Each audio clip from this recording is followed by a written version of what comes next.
Ladies and gentlemen, grab your popcorn, your blood pressure medication, and maybe a crash helmet, because the President of the United States has once again mistaken the Oval Office for a group chat, a rally stage, and a psychiatric stress test rolled into one. Yes, Donald J. Trump has had another week of tantrums, and this time the Meltdown sampler platter includes health denial, racist rambling, European delusions, and a redistricting rage fit that could power a small city if converted into electricity. Let's start with Tuesday's Health Scrutiny Tantrum, a 500-word truth social essay that read less like a presidential statement and more like a man shouting at a television that isn't even on. Faced with reports that he appeared to doze off during a cabinet meeting, which, to be fair, is not ideal optics for a 79-year-old nuclear button holder, Trump responded by declaring himself in perfect health, a phrase usually reserved for used car salesmen and people who absolutely refuse to show medical records.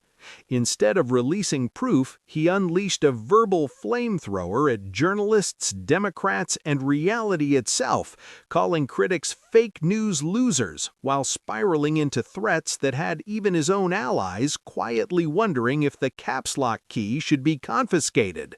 Nothing says "I'm mentally fit" quite like angrily typing a novella at midnight about how everyone else is obsessed with your brain. Then came Monday's racist rally rant, where Trump was supposed to talk about inflation, but instead decided to audition for a hate speech compilation video. In Mount Pocono, Pennsylvania, he took a sharp detour from economic policy straight into xenophobic chaos, describing immigrants from Afghanistan, Haiti, and Somalia as coming from hellholes, calling Somali Americans garbage, and warning of an invasion. Yes, the sitting President of the United States casually dehumanized entire communities while blaming them for inflation, because apparently grocery prices are set by Somali families minding their own business in Ohio. Rep. Ilhan Omar responded with restraint and clarity, calling it bigoted lashing out from a failing president, while many Americans were left wondering how this rhetoric is supposed to make America great again, instead of just angrier, uglier, and more dangerous. But wait, the circus didn't stop there.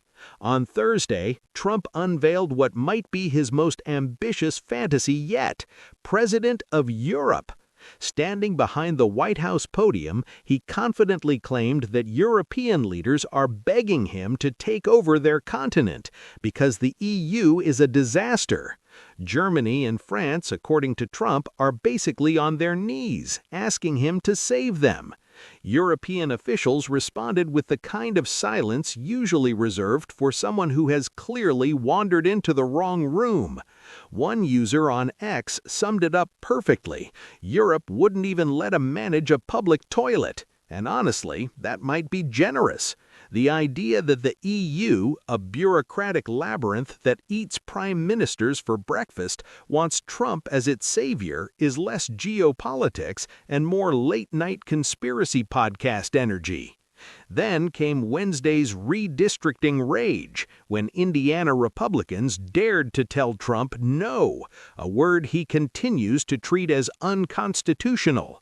After GOP lawmakers rejected his push to redraw congressional maps for extra seats, Trump exploded online, branding them Renos, threatening political vengeance, and promising to fix everything in the 2026 midterms. This is now a familiar pattern. When Democrats oppose him, they're evil. When Republicans oppose him, they're traitors. When reality opposes him, it's fake news. Governance in Trump's world is less about law and more about loyalty tests administered via social media meltdown.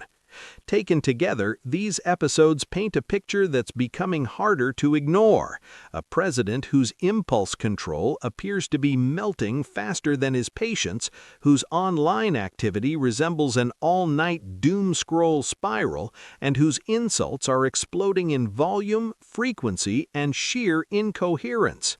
Experts politely call it disinhibition. The internet calls it losing the plot. And yet, this is the man holding press conferences, shaping global policy, and insisting that everyone else is the problem. So the question isn't whether Trump had a bad week. The question is how many more weeks like this the world is expected to tolerate before the tantrums stop being funny and start becoming genuinely dangerous. This is Daily Roast News, where we don't just report the meltdown, we slow cook it, season it with facts, and serve it hot. If you enjoy your news roasted, your politics unpacked, and your power held to account, subscribe, share, and stay locked in, because judging by the trajectory, the next tantrum is already loading.